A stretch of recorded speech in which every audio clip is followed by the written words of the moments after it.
also thinking about how to book it. Yes, there is a lot. So Yeah, probably feel free to comment. no. Yeah, that's actually for sure the first thing because how to come to that exactly across the path. Yeah.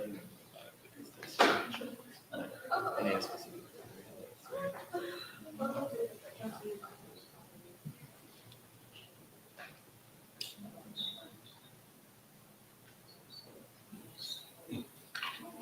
Aspetta un secondo. I lose like I did this lunchtime. At least you found them again. When I was in a panic, I was about to start texting other people, and then somebody in the place I was getting food went, "Did you pass it?" Good afternoon, buon pomeriggio. Welcome again to our book presentation. For everybody here, everybody also on streaming. We're very glad to have Good afternoon again. Better with the mic.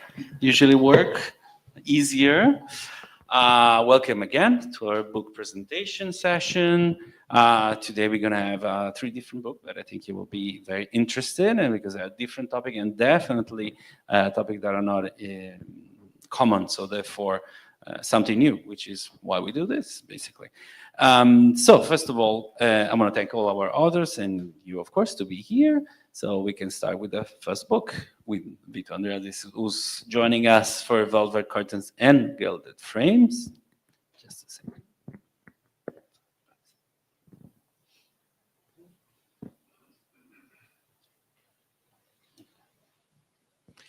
So,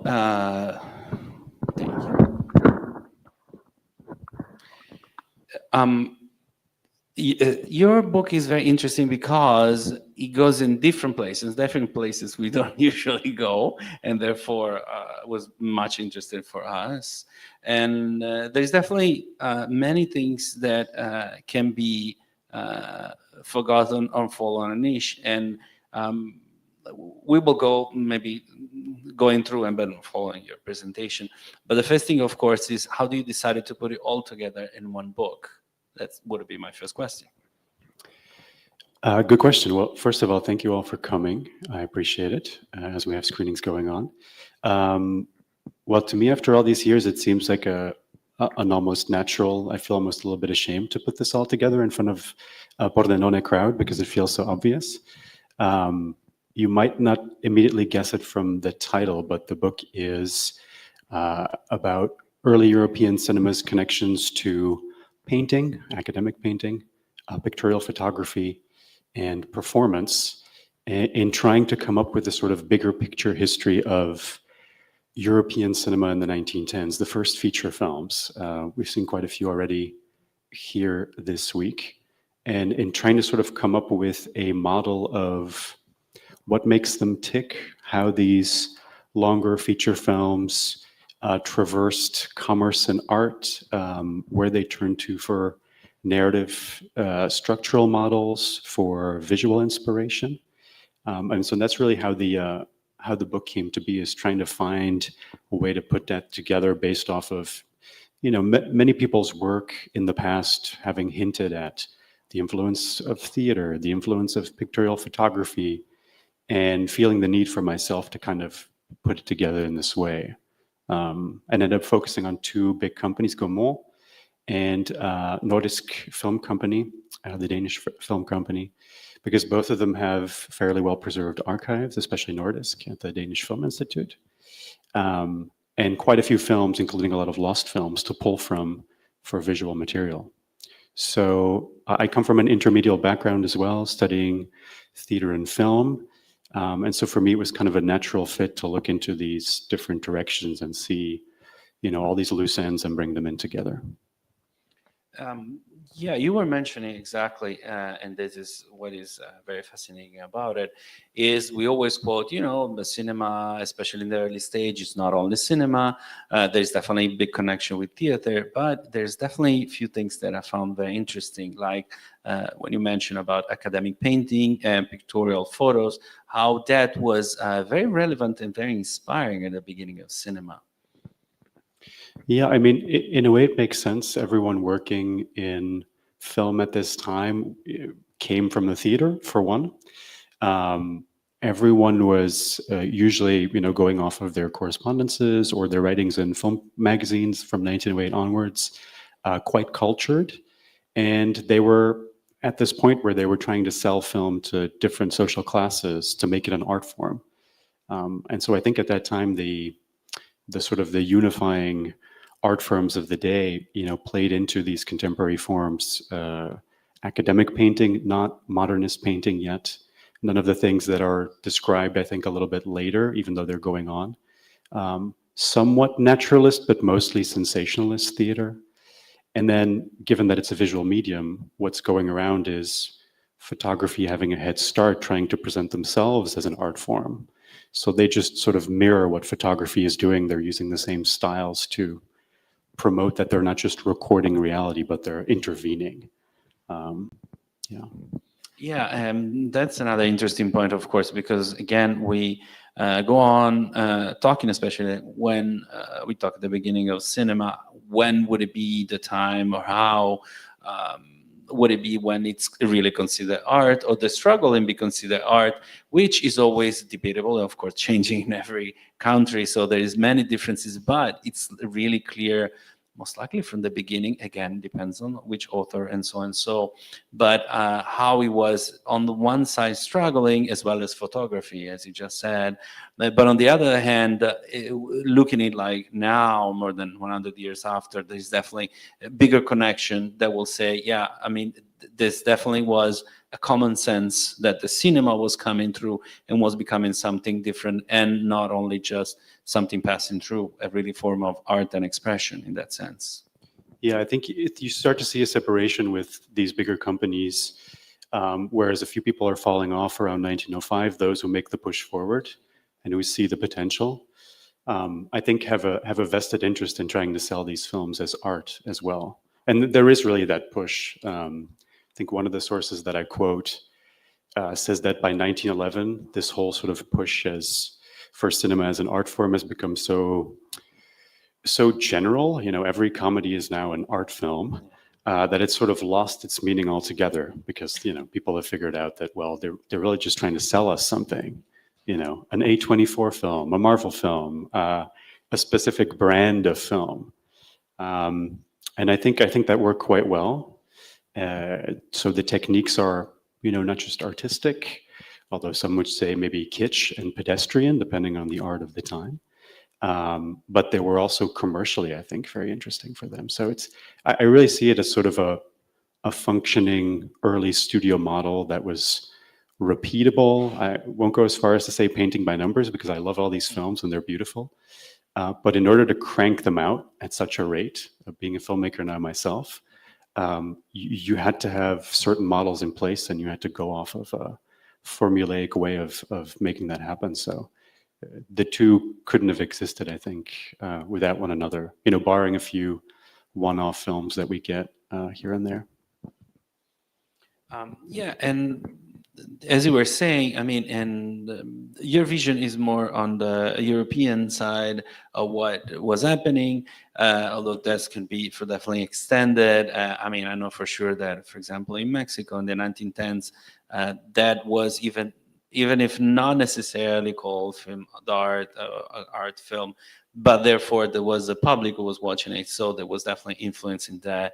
But yeah, it seems like there was this moving and shifting pretty soon, and with different names in different parts of Europe, and of course in different ways. So I would like also you to go deep into your archival research in that sense. Or what do you find in different parts of Europe about how the idea of art film became a branding, but also specific, or kind to be a specific meaning of the word?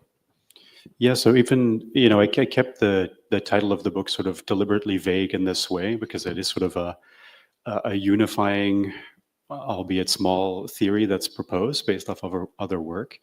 But when you go inside, you'll see that it's, I go into the nitty-gritty of which 19th century Danish theater actors were also active in film, and when they would go in between film and theater. So most of the research is based off of the Nordisk collection at the Danish Film Institute between 2009 and 2014 was sort of the bulk of that.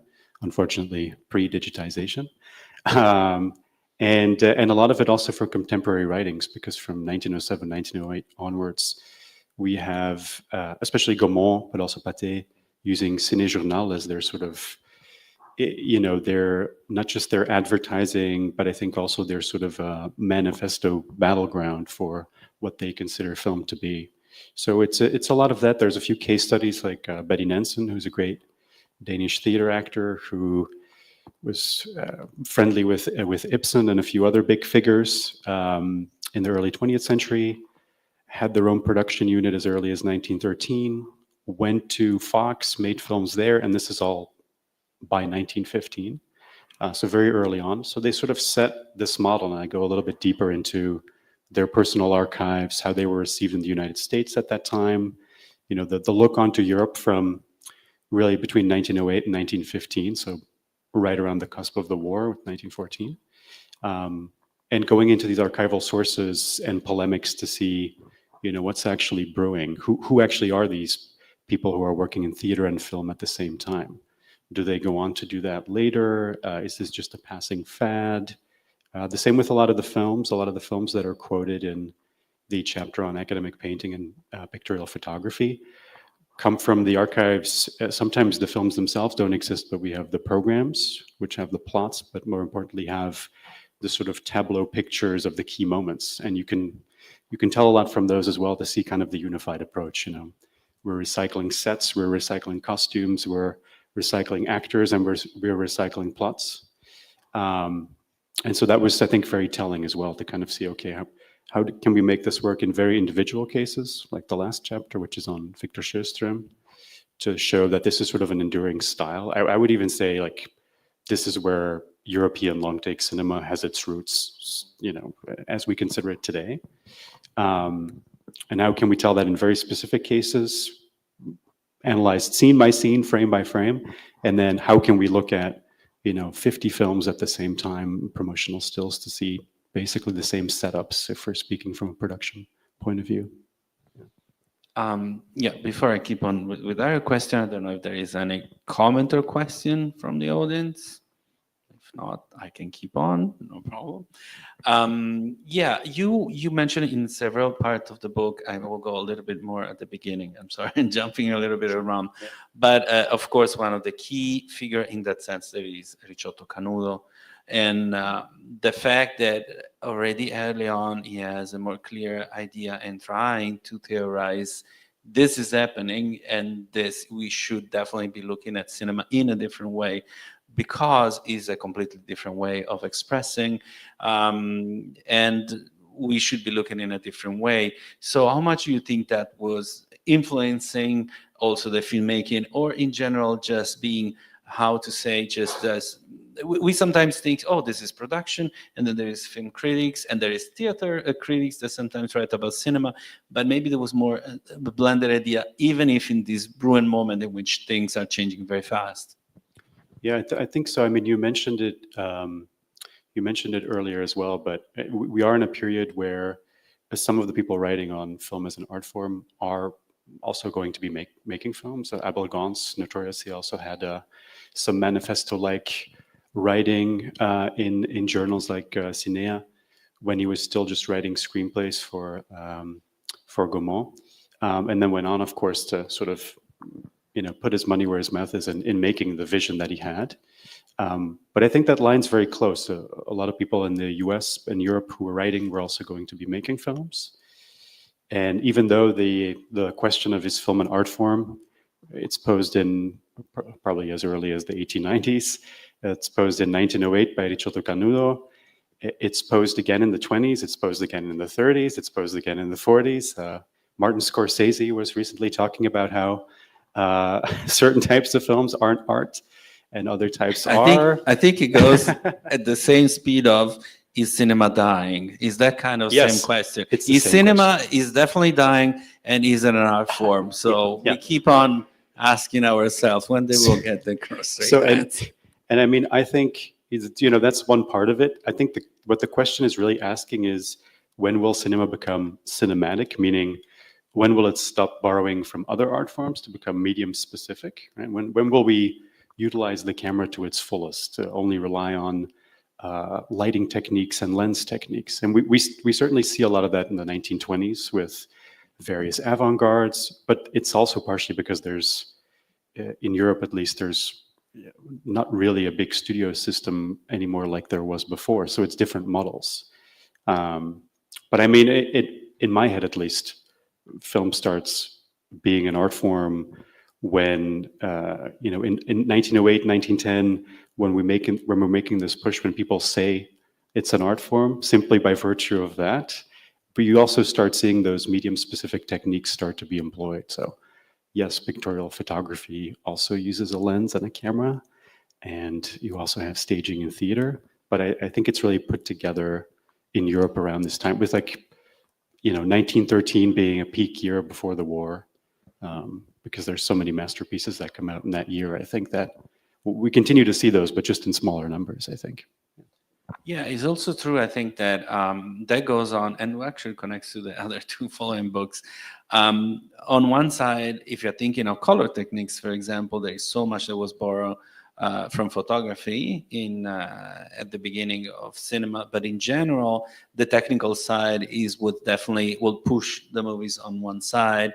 And that goes to then eventually, again in the 20s, having artists be interesting and use it not only to make movie, but to make their own art. So the art form media would be exactly cinema. So that is definitely the evolution of this, of being saying, okay, cinema is not only just capturing the moment or capturing something that is staged, is actually evolving, but there's still a strong connection. And for example, yesterday when Richard Abel was talking about the prologue and the staging, that the combination and it was not something, oh, we're going to improve the theater or we're going to make it better. We're just going to try to integrate the two art form. And I think, again, the book is very interesting in that sense because they're like, especially in the first part, more conceptual ideas, and then specific cases that also are very just saying, okay, this was actually happening because there is an archival research in that sense. So I don't know if you want to talk of some of the examples. For example, you were mentioning Sea Storm, but there's also Betty Nansen that you mentioned. So I don't know if there is one or some that you want to say something about it in this sense. That's a good question. I mean, I'm trying to think of examples where I snuck in a few Italian examples because I figure we're in Italy as well, even though the book doesn't really mention those. But I've got a few Rapsodia Satanica examples in there, which is a little bit later. But yeah, Betty Nansen is a good example, like in Princesa Elena, where we have our still with Betty Nansen sort of waking up in front of a clock and pulling out a blade. I think a good example where Nordisk, as early as 1910, 1911, goes to Betty Nansen, who's a star of the stage, to sort of import that star quality, to start using that star system that's already in place in the theater. We see that even though they have a production lineup that's very set towards, doing only 1 to 2 takes, because we have production archives, so we're seeing how stingy people are with film stock. But while still wanting to make a sort of a quality film series with this type of actor, so they're leaning a little bit more heavily on this type of pictorial lighting. So a lot of contre-jour or backlighting, a lot of silhouetting, a lot of light coming into the window that catches the actor's eyes as they move forward, lighting effects for dramatic effect. And then also giving the star, Betty Nansen, quite a big amount of control at this time in deciding what are going to be the subjects, how many films will we do, how long will you work, how much can we offer you more than on the stage. I think you see it come together quite nicely. It's one of the first people to go to the US to have a major motion picture contract there and be lauded for her theatrical connections. So, I know I've talked to Jay about doing a program on Betty Nansen here as well, especially as we sort of get more complete versions of these films, even though all of the Fox films are lost at this point. But I think that's a good one. I mean, I venture to say that any dramatic fiction film from 1913 onwards is a good example of this approach if it was made by one of the bigger studios at this point. Yeah. Yeah, I do agree. I think there's definitely the combination of elements, and you were saying that definitely, and it's something maybe, again, the archival research has got into more how much control whoever was part of the movie have, in which sense, and also the fact that definitely there were more easier to cross the ocean or be even around Europe, because they did have a bigger theater experience that sometimes was just they were touring with theater and then touring with movies, or the combination of the two is definitely something that was more common, and then more just say a little more easier to see it as something more normal that we thought now would it be, and instead we sometimes too much close just thinking about cinema. Yeah, I think one of the things that I'm reminded of here in Pordenone as we see Italian films with Dutch subtitles or Slovenian subtitles on Italian films, or I might be getting that language wrong, is that when all these films are exported, we just change out the intertitles. You don't know if you're seeing a French film, a German film, a Danish film. We're not getting credits up until 1913, so we're seeing company films. It's that quote of cinema being international before it was national, really. And, you know, I think that has a really big impact, up to the point where when we do start to get stars in place, people in New York would go see a stage play entirely in French simply because the actor was there, not maybe understanding anything of the text. But I mean, it's a good thing to keep in mind that we could watch all these films without any language barriers. It really is sort of a universal language in that way, which is quite fascinating. Yeah, thank you. Is there now a comment or a question, or we can? Someone vehemently disagree? Well, that will be later on be with later. with wine usually. But thank you very much, Vito. Thank you so much.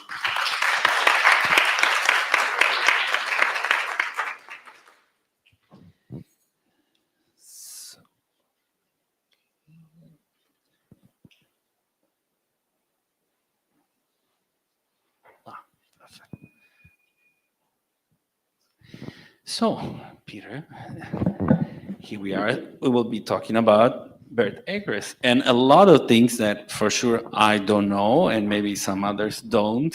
And there's definitely a longer story. So, before diving into it, why did you decide to have a book about Birt Acres, and how do you first encounter his figure? Okay, slightly long answer. I'll try to keep it short. There were some people, a few historians who were saying, well, Birt Acres has not been looked into enough, and the odd little bit that had been written. And there was even a plan for a book at one point in time, sort of overseen by Richard Brown, who then died. And then I was locked down in Melbourne for 10 months. And I was corresponding, and I don't even know how it started, with Barry Anthony and Deac Rossell back and forth about this and that. And I was saying, well, if I can never get the funding for a PhD, I don't know what I'm going to do. The only thing I can think is to publish a book of essays, maybe about things I've been researching. And they said, well, could we contribute things? And I was like, this is crazy. You're well-established film historians. Why would you want to be in my book? So I said, well, what would you contribute? And they sent me a bunch of ideas. And most of them were about Birt Acres. And I said, it seems to me that the two of you have a book about Birt Acres that you need to write. And I'm very happy to help with that, sort of, editing stuff you've written, doing some research. I sort of suggested, well, maybe I can fill in some of the sort of the gaps, sort of biographically. And they went, yes, which I was very surprised about. And that's how it started and just began to develop. And I think that we thought at the beginning, okay, we've got all these are quite interesting, parts about him that people didn't know to write about as like a little set of essays.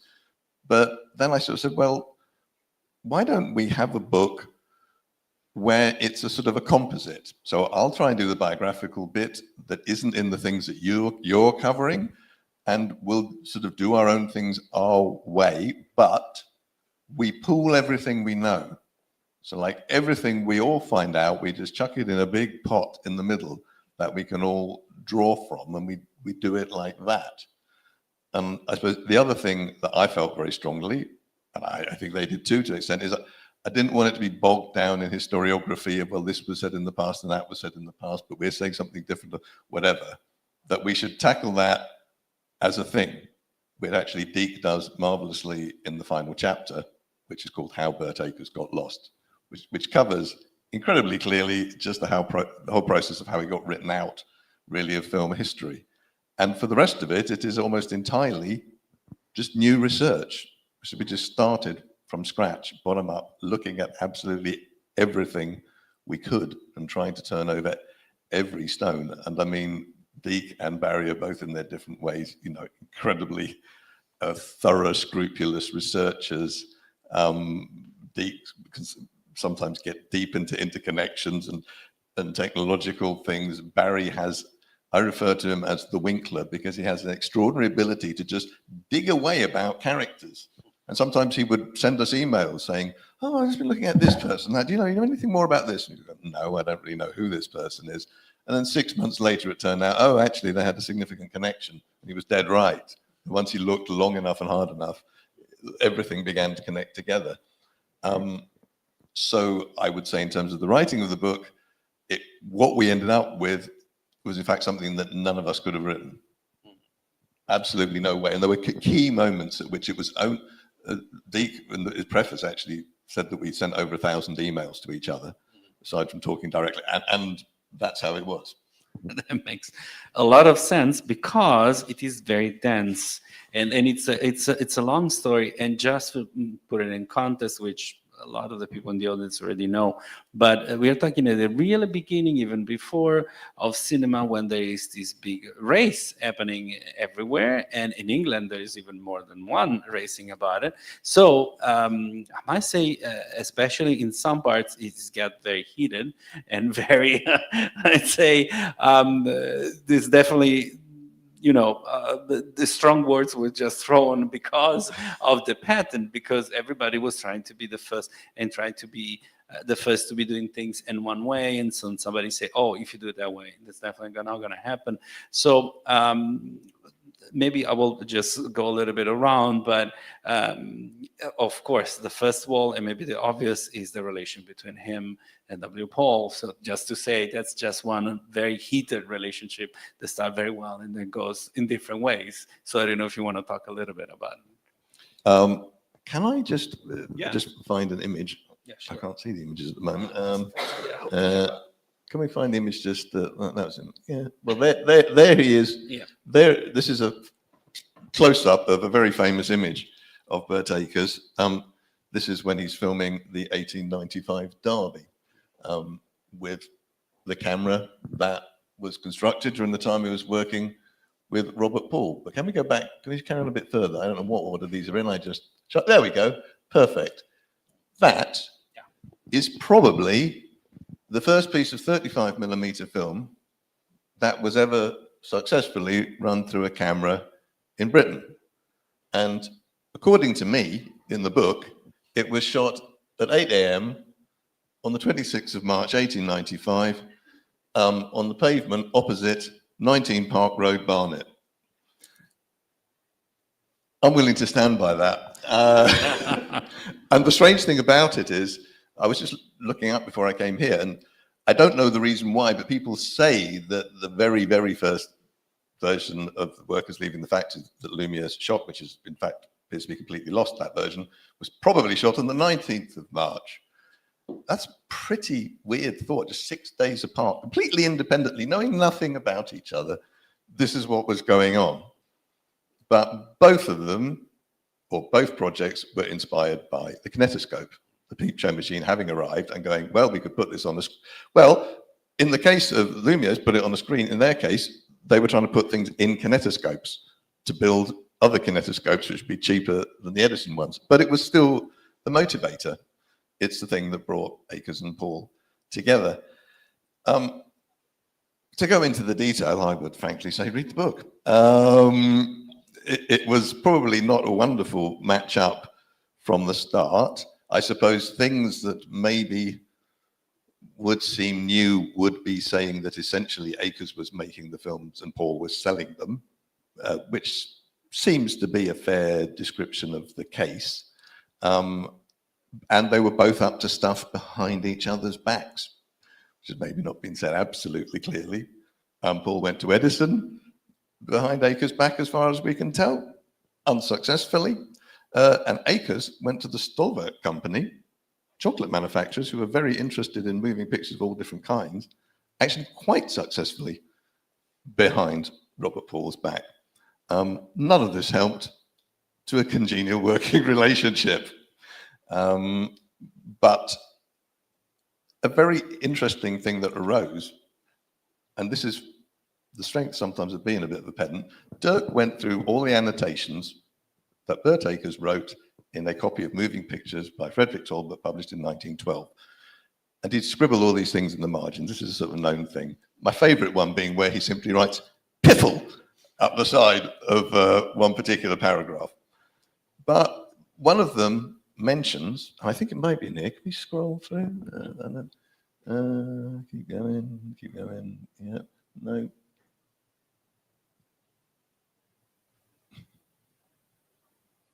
Keep going, Oh, I've got all these lovely pictures, but none of the ones that keep going. No. There we go, back. There you go, that's his scribble up at the top there. And he mentions having a perforator made by R.W. Munro. And Deac just went, oh, who's R.W. Munro? And in fact, another film historian, Stephen Herbert, said to him, well, I think they still exist. They're still making things. And Deac discovered that some of their archives were in, museum in Tottenham. Not complete, but in there very clearly you can see the work they were doing for Birt Akers. So it's like, oh, it's not a mystery what happened after he split up with Paul. He went straight to these people who he had known for years because they made photographic equipment for making glass plates and that, and Birt Akers had managed 2 businesses that used their equipment. So it's no longer a mystery what happened. It was an obvious place that he went to have things made. So he was able to carry directly on once he'd split up with Robert Paul. And exactly, you were just mentioning, so how did he get there? Meaning, he definitely was at the beginning bigger in photography, but also very much in the technical part, which of course it was fundamental, like the slide changer diagram. So some things he was already very into it, and then he slightly moved after, of course, seeing Edison machine, definitely got more deeper and deeper, specifically in the technical part, which is very fascinating in that sense. So another great thing of the book is there is a lot of photos, and we saw some already, but also a lot of photos and description of all the different challenges that he was definitely facing at the beginning. So again, I don't know if there is some of this that you want to talk a little bit more about. Yes, I mean, I decided to write quite a bit about his life as a photographer and as a photographic manager. He was very, very involved in the photographic scene in Britain, and I don't think it was previously conveyed, because film historians don't tend to look at photographic history very much, that he was a very well-known figure who was regarded really as a technical expert. But also his photographs were exhibited. I've seen some huge prints that survive there up in Bradford in the National Science and Media Museum. He knew all sorts of techniques. It's very mysterious because he pops up in 1889 in his 30s as a technical expert and is completely untraceable before that moment. He is simultaneously an expert, but you don't know where he came from, and driven us almost entirely mad trying to figure that out, and we have not got the answer beyond that he changed his name. So he came from that background, and also the use of the magic lantern, and I think that's something that sets what's happening in Britain apart from what was happening in the United States. The Edison approach was not so much from photography per se as a slightly more industrial approach, even to the kind of projectors that they went on to make. Whereas in Britain, it's very definitely this progression from the magic lantern, and the first projector he created, which we finally found an image of, was designed that you could flip between moving pictures and some of the still pictures that he shot that he illustrate with in the gaps. So that's nice because it kind of really places where things were coming from. Then Robert Paul, he was somebody who came from an engineering background, and so that was a very different approach. But I would say it's a commonplace observation, but not often pinned down to say, well, the magic lanterns led into moving pictures. I think it was less true in America than it was in Britain. Yeah. Okay, I have other questions, but are there any question or comment from the audience? Oh, yes.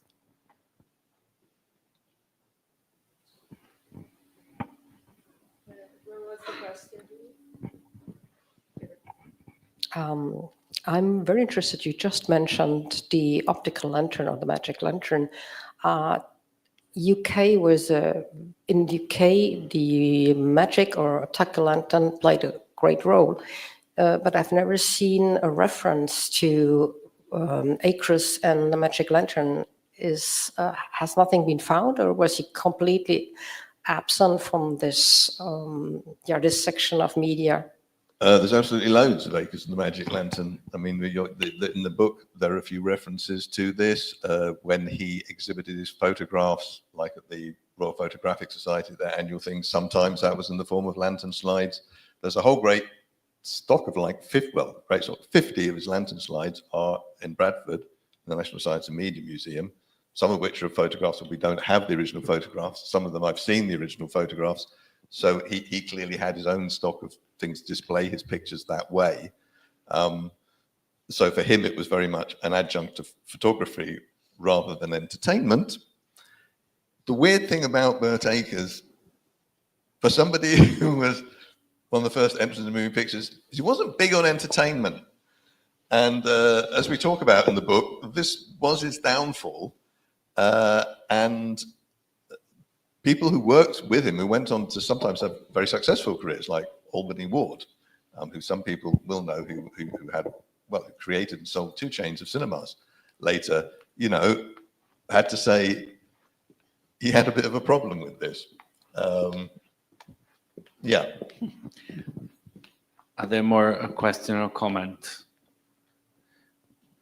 And that was another question that I have. Again, I'm bouncing all over. Right. But it is mentioning something interesting. You were talking about entertainment.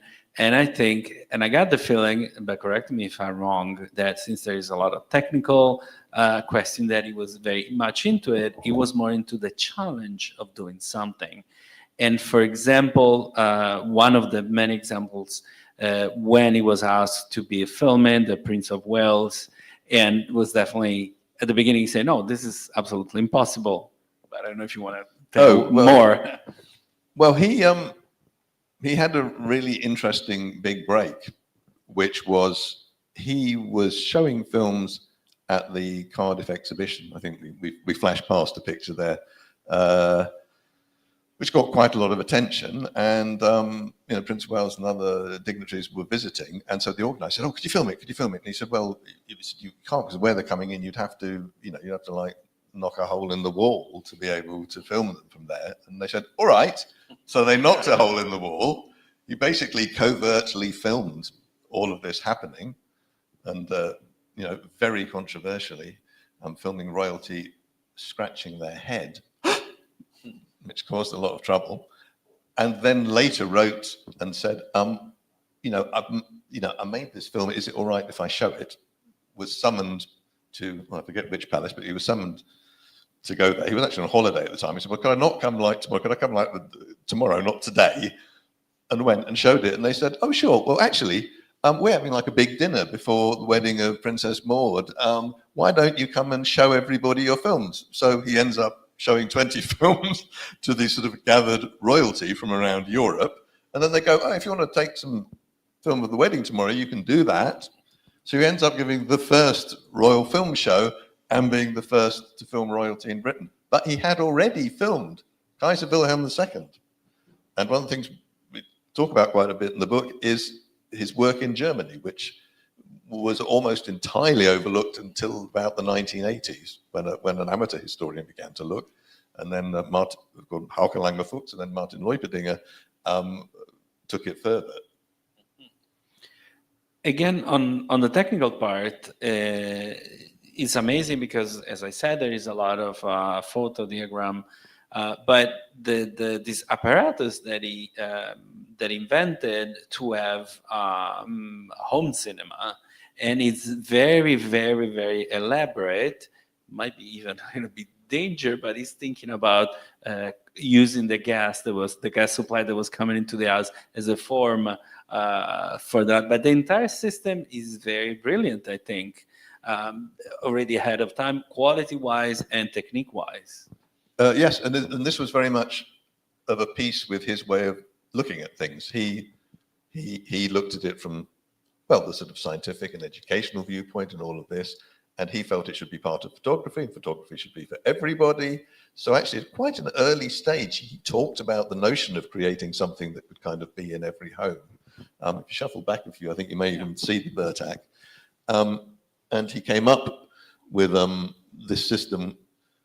One of the few things he did name after us. There you go. That's from that's the cover of it, and the picture before it is of, well, actually, you go forward one. That's classic stuff. That's two of his children with a cat. Mm-hmm. So that one was one of his own home movies, one of the few surviving bits that we have. And figuring out ways that you could use the gas supply at home, but give it a bit more oomph so that it would be bright enough. Maybe if you go back one more, you may even see the camera. There we go. So basically, so both of those things are the same. What you saw on the cover there, you just flip a few things about, and it becomes a projector. And also that red thing you see, that's like a sealed unit with the film in, so that you can daylight load. For so you don't anybody who's used normal film, that would be the concern in those days. So it's a really, really clever piece of kit. And he's the first person to sell it, but he doesn't have the oomph that bigger companies have, like the Warwick Trading Company that backed a similar product called the Biocam, and they had more of their own films that they could sell with it, so you could project ready-made films. And it feels a bit sad because he keeps doing the right thing. In fact, can I read a paragraph out of the book? I know this is slightly indulgent, but just because I think it summarizes. When I got to the bit at the end of the biographical section, I thought, what do I say? This is what I wrote, and I literally just wrote it, and I think never edited it. I said, these days it is unfashionable and somewhat frowned upon to speak too much of firstness within film history. Nonetheless, the story of Birt is of someone with the right skill set, in the right place, at the right time, with good instincts about how to exploit the new medium of living photographs, or rather, moving pictures. Right from the start, he saw the interest in capturing major public and sporting events, in thinking internationally, in projecting films, not just watching them in a box, in bringing royalty to the screen, in film advertising, and in taking filmmaking into the home. And yet something deep inside him so profoundly rebelled against its broader popularization, or bastardization, as he may have seen it, that instead of harvesting the benefits of his position, he left the fruits to rot. Despite his enduring anger at Robert Paul and disparagement of musical exploitation, Birt was in fact his own worst enemy. But he was also a risk taker. That is reflected not only in his cloudy origin story, but also in the manner in which he threw aside security in the photographic business to jump into a new medium. From that point on, he was never content to work for others. He had to be the master of his own destiny, for better or worse. That is great. I think he summarized a lot. And also, I would like to, if we can screen a few of the movies at the end. But, of course, you were mentioning at the beginning, why do we have to find him? Meaning, why was it gone or very much buried somehow? Well, as I say, I think Deac masterfully lays that out. And he traces a number of key points, one of which was the Frederick Talbot book, which was reprinted, reissued over the years, and reprinted again in the 1970s, which has become a real reference point. I pointed out to Deac that the guy had written another book about moving pictures, I think the next year. He then started looking and realized that Frederick Talbot had written 5 books on different subjects the year he published the one about moving pictures, which gives you some idea of the amount of attention it may have actually had. And he then points a number of other points. A key one, I think, again, is Rachel Lowe and Roger Manville wrote the first volume of their history of British film, which was published in 1946, 48. And they consulted some of the living people who were around, including Albany Ward, who sent them his personal memoirs. And what they edited and published in the book, they cut out everything about Birt, basically, And in it, he talks about his time with him and says, I think he's been unfairly treated. He's not really had the attention he deserves. And a few years later, he's writing to another early guy from the industry going, I think we have to go back to the BFI and say, look, why aren't you doing anything? But that never happened. And this version became fixed. And other people, you know, Georges Sadoul just tended to look back to this. Well, also what was written by Terry Ramsey in America. It was just this version. And of course, you have to remember things like, you know, Robert Ball died in 1943. Louis Lumière died in 1948. The people who live longer tend to leave a bigger trail, you know, just by dint of being around. Birt Acres died in 1918, and nobody wrote a thing about him when he died. Not one thing of any kind, which is kind of extraordinary. Definitely. So, shall we watch some of the movies to also have... Yes, won't take too long. Mm-hmm. A couple of years ago, Bryony was here with the story of Victorian film, in which she gave us the relatively optimistic news that maybe up to 21%, I think, of sort of early Victorian films, you know, had survived rather more than we thought. Well, I would say Birt Acres dragged that average down quite a bit, because if you say survive is 10 seconds or more of something, he's at about 7%. We found twice as many films, well, the existence of twice as many films has been previously known before. We didn't really find many more actually existing. So that gets down to about, so if you said, well, most of the film, I think we're down to about 3%. But anyway, here we go. Let's go with... Which one? Well, let's start with that as well. I don't mind, really. Mm-hmm. Okay. What have we got?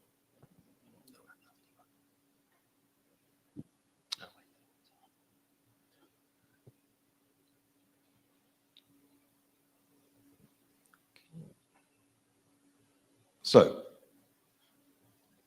this is Arrest of a Pickpocket, arguably the first drama film shot.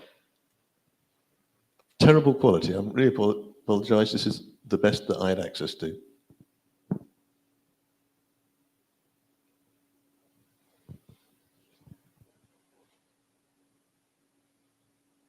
I mean, it's pretty action-packed. You're getting plenty for your money. Luckily, all those posters on the back wall meant that we'd be able to date this quite precisely. There you go. In and out, 30 seconds. Shot in the back garden of 45 Salisbury Road in Barnet, which a garden that I finally got to stand in. In fact, there's even a picture in there somewhere. Well, I don't have time to find it, but there is a picture of putting that stage into the back garden. It's just an ordinary semi-detached suburban house. But this is Rough Sea at Dover. And I think the interesting thing about this, I mean, again, this is very poor quality, but it's being restored at the moment by the National Archive, although what we have is not wonderful. This made a colossal impact, absolutely colossal impact, and it ended up even being shown in the first screening with the so-called Edison Vitascope, not invented by Edison, and seemed to be the thing that got the most attention. And we now believe from our research that probably Harry Short, who was working for Acres, actually took it to the United States with some other Acres films.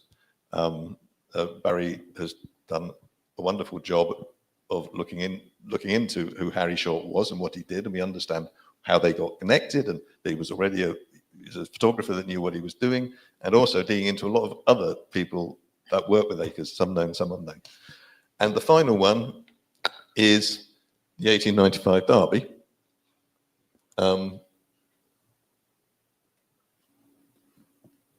Again, very poor quality, but again, some winkling by Barry helped us to understand the photograph of him and why he was there, because I found various copies of that photograph, and I always photograph the back of things if there's anything on it. And one day, towards the end of the book, I just looked at it and went, wait a second, it says Lewis Medland. And Barry's been going on about this guy, Lewis Medland. So I went, oh, right, this was a guy who photographed animals and races and things, and knew Birt Acres through a photographic society, and that's how come Acres is on the steward's stand at the Derby, able to film this. Pieces sort of start to drop into place. So, yeah, there's been an awful lot of that in making the book. Well, thank you very much, Peter.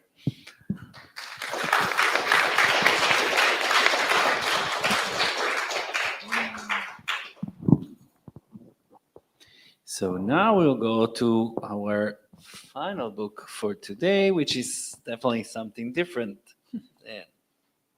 And that's what we like to do here. It is something new in many ways, which also we appreciate it because it's the first of many, we think. We hope. Tell us more. And again, it does go a little bit with our program on Belgium movies that we decided to have today, the experimental one. But in general, we always want to, so therefore we were very happy to have it. But it's definitely a book that is a little bit different. So, Kathleen, you can tell us a little bit more how it was born and why is it as it is, which is also very cool. Yes, of course. Thank you. Hi, everyone. I'm just going to start off by saying I'm not one of the co-authors of the book. I work for the publishing team behind it. So this book has, I would say, kind of multiple starting points. I'll start with the kind of more practical ones and then get onto the kind of theoretical or idea-based starting points. But the three co-authors who worked on this book, Enrico Camporesi, Catherine de Smet, and Philippe Millot, were all part of a research group working on a series called Typo Film in Paris, which was a screening series and a research project anchored around the relationship between typography and the moving image. And so, yes, they were showing films. It was in partnership with various universities in Paris. And they were screening these films and hosting discussions about the kind of interconnected art forms in the world, the sort of medium crossovers between the two forms. And as a result of that project, the magazine that Mubi also publishes called Notebook, a print magazine, published an article about the Typo Film project in its first issue. So there's a nice symmetry between the Typo Film project and publishing at Mubi, the fact that it started in the magazine, in a similar form to the book in a sense, because in that article, we reproduced images from the films. You'll see there are some photographs of exactly kind of what these images are of the actual film strip. And there were captions written by the authors in a kind of conversation about the images and the films and the text within them.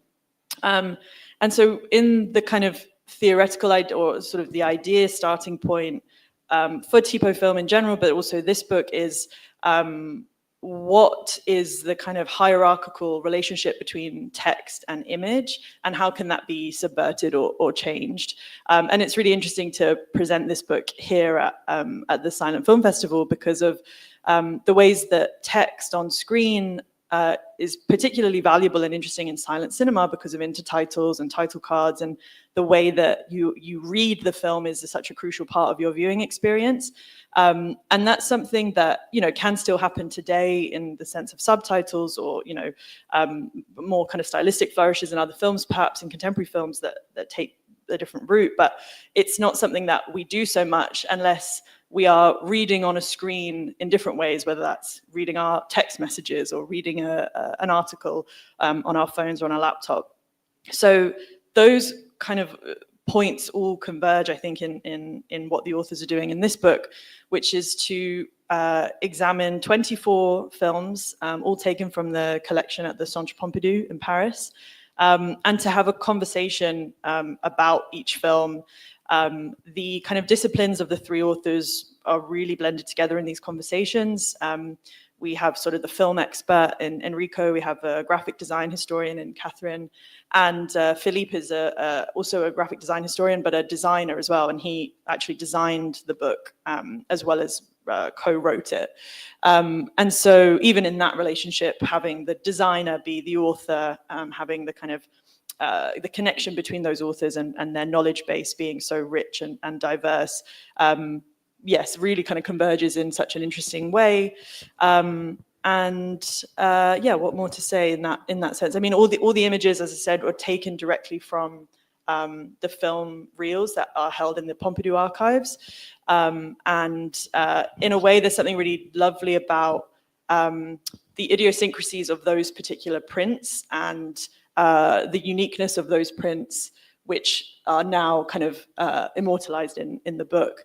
So these images actually you see on screen, they appear in the book in the form of very small, loose, almost sort of memento postcards. So there's the kind of behind the scenes of actually the making of the book built into it as well. I'll find one as we talk and hold it up.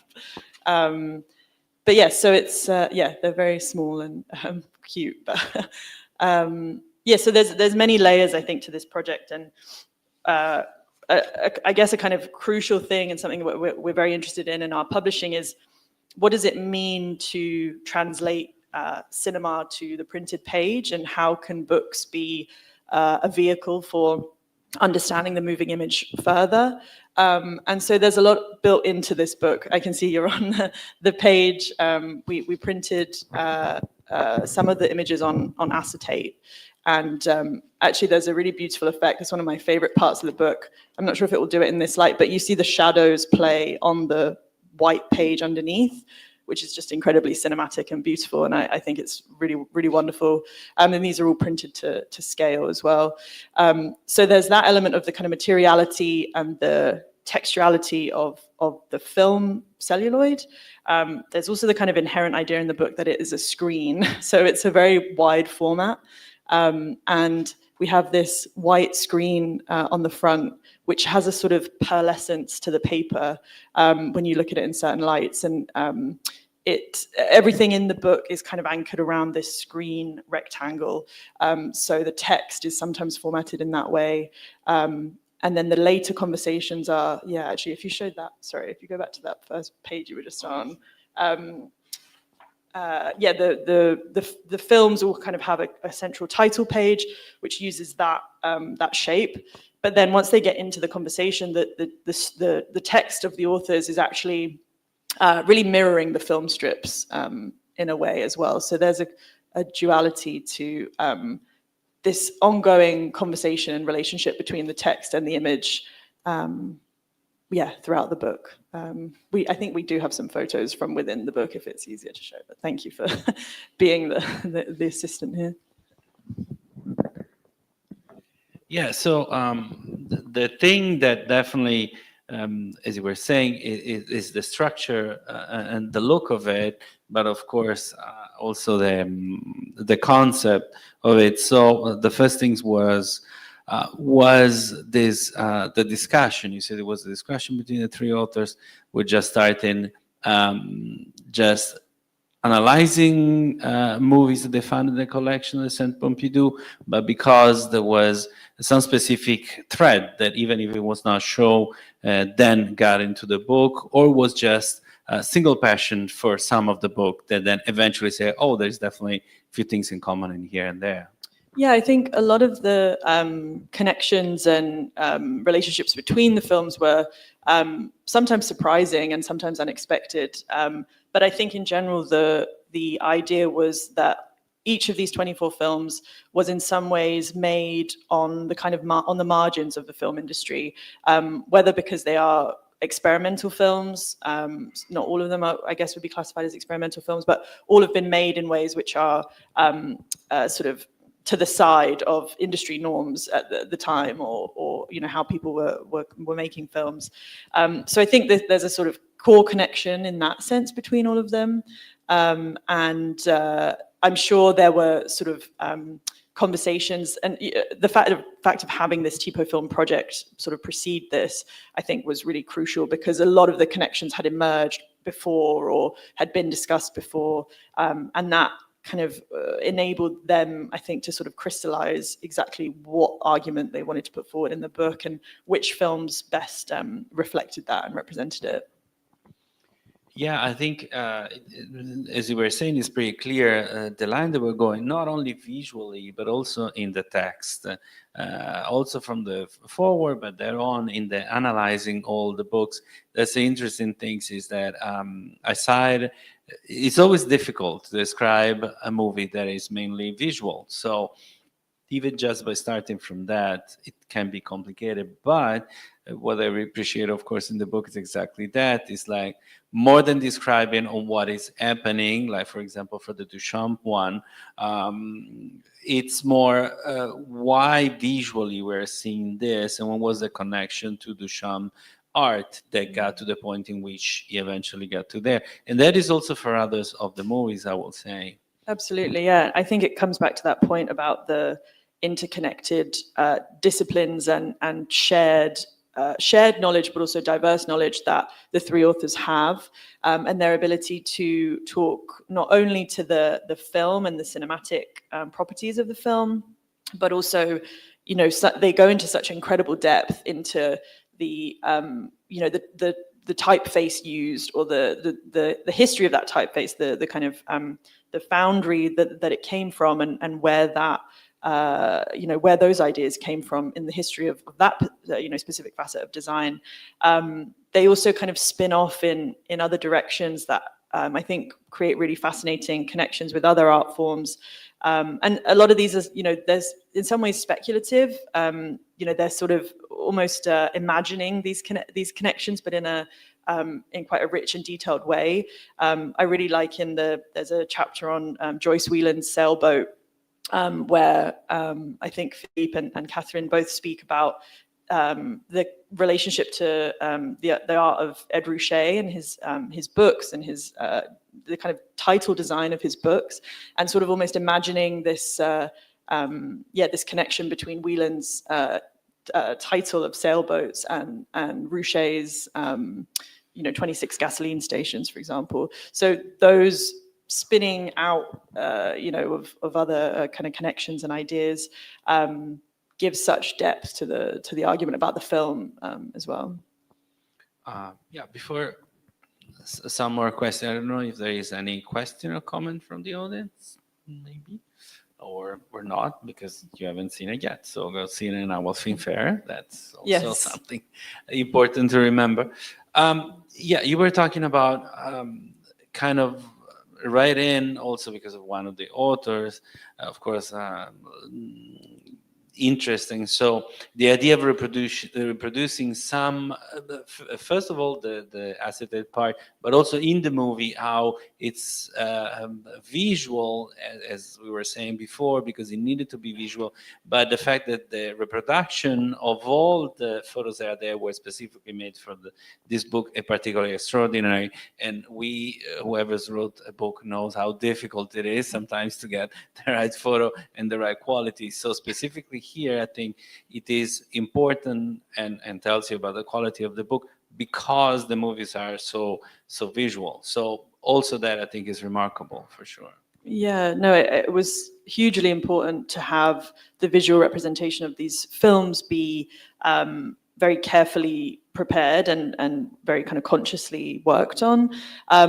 I really must give huge kudos to the photography team in the archive of the Pompidou and Enrico and his colleagues for really kind of painstakingly working through the photographs and the photographing process. I'm not sure if we have an image of it, but a fascinating part of that process to me was, sorry, just go back one actually. Mm-hmm. Yes. So here, this is Enrico putting thread through the sprocket holes to mark the frames that they wanted to capture, and just such a kind of wonderful visual to have of how they actually went about this process. And as you can see, they're all taken on the light table there.